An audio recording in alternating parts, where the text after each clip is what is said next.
Ezekiel chapter 43. Then the man brought me to the gate facing east, and I saw the glory of the God of Israel coming from the east. His voice was like the roar of rushing waters, and the land was radiant with his glory. The vision I saw was like the vision I had seen when he came to destroy the city, and like the visions I had seen by the Kibar River, and I fell face down. The glory of the Lord entered the temple through the gate facing east. Then the Spirit lifted me up and brought me into the inner court, and the glory of the Lord filled the temple.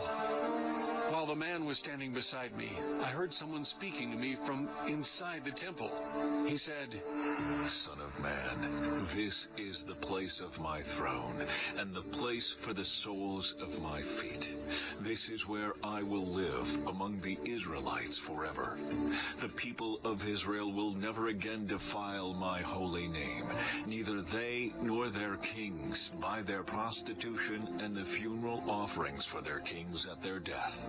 When they placed their threshold next to my threshold, and their doorposts beside my doorposts, with only a wall between me and them, they defiled my holy name by their detestable practices. So I destroyed them in my anger. Now, let them put away from me their prostitution and the funeral offerings for their kings, and I will live among them forever. Son of man, describe the temple to the people of Israel, that they may be ashamed of their sins.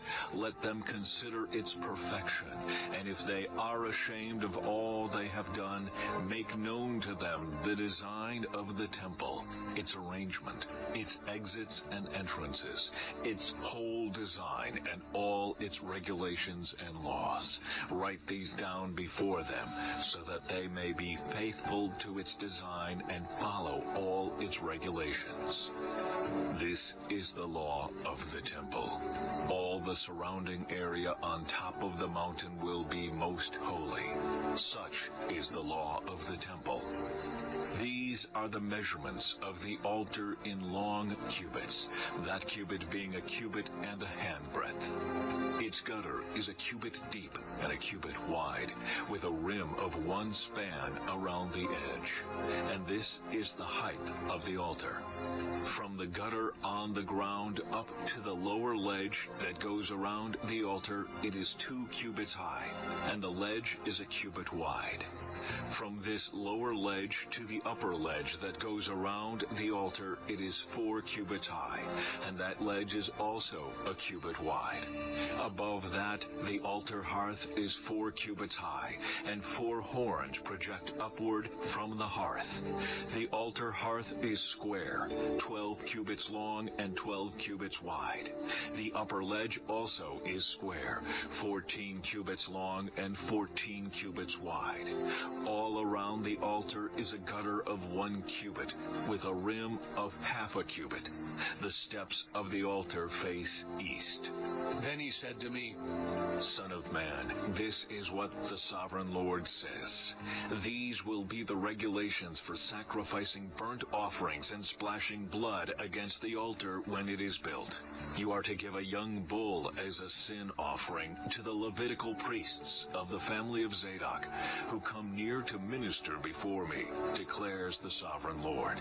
You are to take some of its blood and put it on the 4 horns of the altar, and on the 4 corners of the upper ledge, and all around the rim, and so purify the altar, and make atonement for it. You are to take the bull for the sin offering, and burn it in the designated part of the temple area outside the sanctuary. On the 2nd day, you are to offer a male goat without defect for a sin offering, and the altar is to be purified as it was purified with the bull. When you have finished purifying it, you are to offer a young bull and a ram from the flock, both without defect. You are to offer them before the Lord, and the priests are to sprinkle salt on them, and sacrifice them as a burnt offering to the Lord. For 7 days you are to provide a male goat daily for a sin offering. You are also to provide a young bull and a ram from the flock flock, both without defect. For 7 days they are to make atonement for the altar and cleanse it. Thus they will dedicate it. At the end of these days, from the 8th day on, the priests are to present your burnt offerings and fellowship offerings on the altar. Then I will accept you, declares the Sovereign Lord.